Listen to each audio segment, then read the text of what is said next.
Ni hao, students. Mr. Howard here, and today we're going to be doing a Frayer model about the Nile River. So why don't you pause the video, set up your Frayer model in your social study notebook, and when you're ready again, unpause it.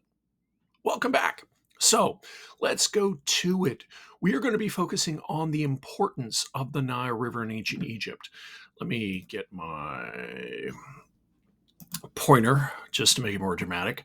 So by the end of this, you can describe the effect the Nile River had on ancient Egyptian agriculture. And this is going to be another key word right here.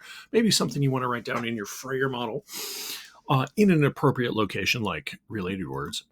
So, our lesson question: why was the Nile River so important to ancient Egypt? Spend a moment, think about this. By the end, you should have an understanding and be able to answer this essential question. Here we have a primary source image. I want you to pause the video for a moment, think about what you see, make some observations. This was provided by the Library of Congress. So, as you might have gathered, that image plays a role in the importance of the Nile River, that it was so important that the ancient Egyptians actually developed a tool called a nilometer to measure the inundation, which is another word for flooding. Okay. In fact, it was so important that, let me switch tools. Let's turn this one off and go over here, that the three seasons in ancient Egypt were defined by the flooding of the river. Okay. And so here we have the first season was Akhet. This was mid-June. So this would be summertime for us to mid-October, which would be fall for us. But remember, because of the proximity to ancient Egypt had to the equator, their seasons were different than ours. And this is the time of year when the Nile River flooded. Remember, we talked about the nilometer being important for measuring the flood. The flood was very predictable in the time of year it occurred, but based on how much water actually was a part of that snow melt in southern Africa near the Horn of Africa would determine how much water ancient Egypt would experience in the flood. The next season was Perit. This is when the water would recede. And then the last one was Shomo. I've also seen it spelled Shimu.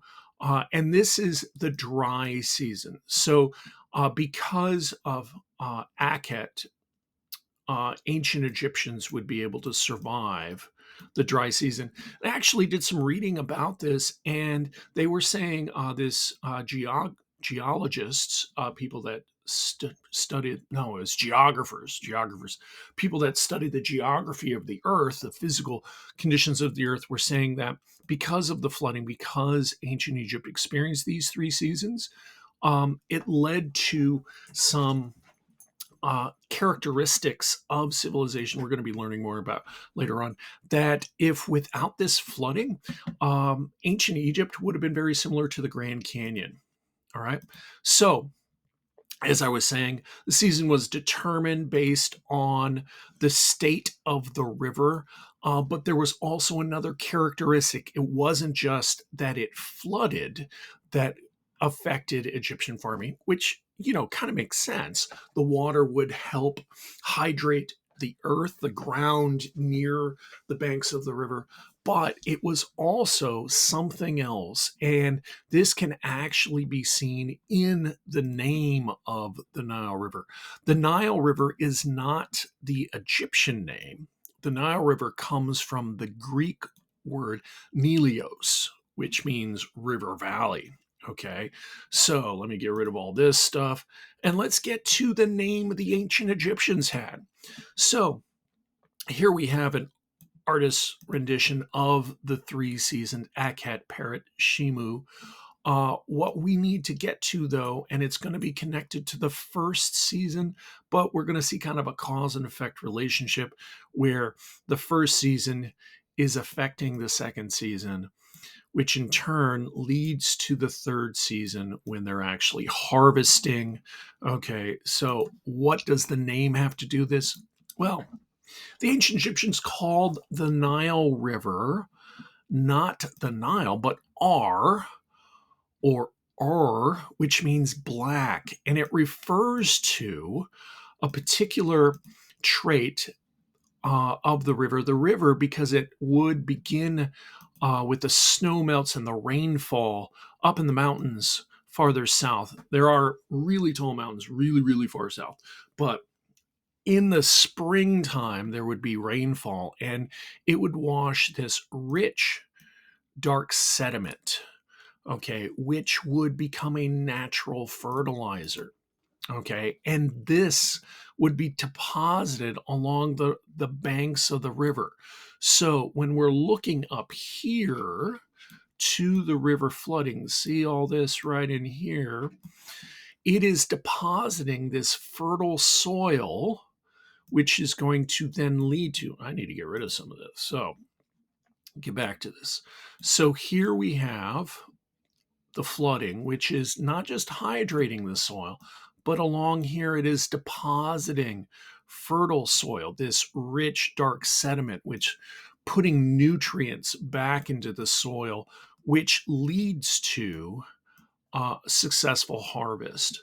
Um, and I was reading some historians measure that they hypothesized that ancient Egyptian farmers, with the very basic tools they had, were as successful as you'd see European farmers later on in the Middle Ages and beyond, because of this deposit of rich, dark soil.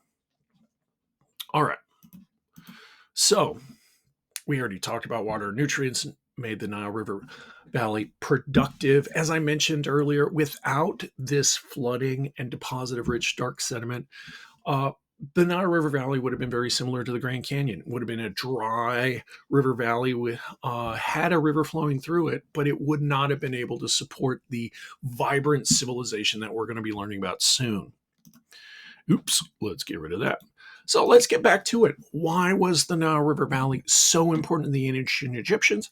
I hope by this time you have some ideas and are able to extrapolate how this would lead to other amazing events in ancient Egypt. We'll be learning about that soon.